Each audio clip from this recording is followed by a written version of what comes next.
Hello, I am Michele Jochner with the Illinois State Bar Association, and this is Illinois Law.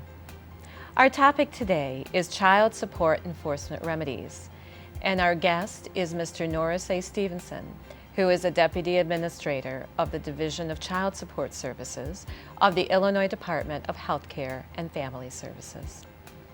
Welcome, Mr. Stevenson. Thank you. Thank you for having me. Thank you so much for being here with us today and discussing with us child support enforcement remedies. Now, what steps does a child support agency take to collect child support which is due? Well, the very first thing that we do, and I know some people think of it as an enforcement remedy, but we do what's called an income withholding notice. And the income withholding notice is a document that we send to the employer that literally outlines the terms of the child support order and the frequency to which it should be paid. Once we've done that and the employer has that information, they submit that information to the state disbursement unit where all of the process of getting child support to individuals actually happens.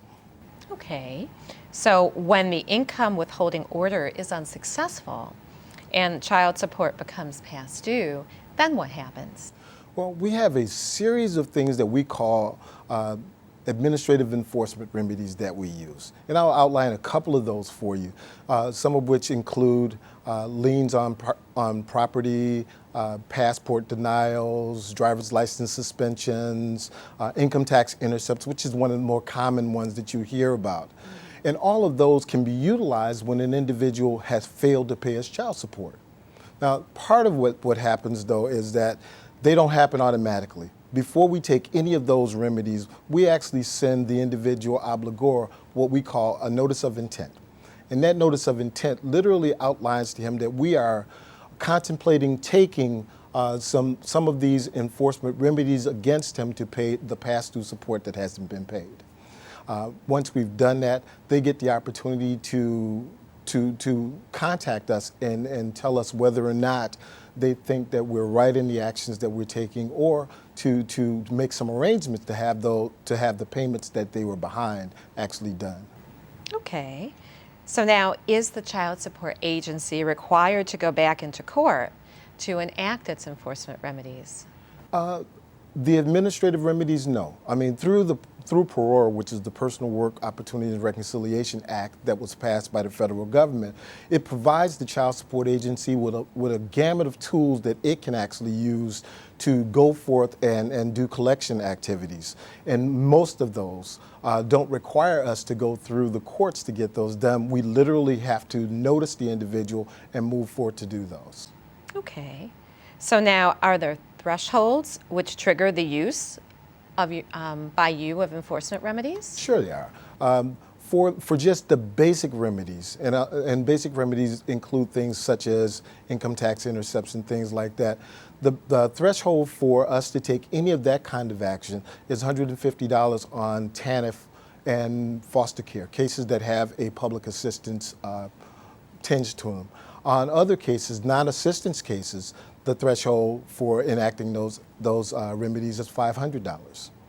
And then within those remedies, some of those special enforcement remedies have other thresholds that they use. For example, for driver's license suspension, the individual has to be behind $2,500 and not have made payments in the last 90 days. So there are a series of other thresholds that come into play with the particular remedy.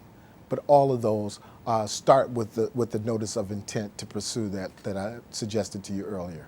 Okay, so now if an obligor objects or disagrees with your action, what should they do? What course can they take to set forth their objection?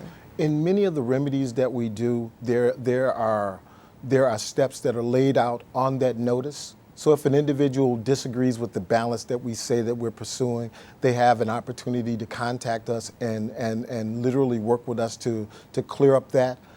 But all else being, if that fails, the individual has the right to appeal the action that we're taking. And they simply need to contact us and ask for an appeal. We'll ask them why they're appealing or the nature of their appeal, and then we'll give them a process for how they do so. Ultimately, they'd end up with a hearing in front of one of our administrative law judges that literally will allow them to take the steps or address the issue that they're bringing before us. Okay.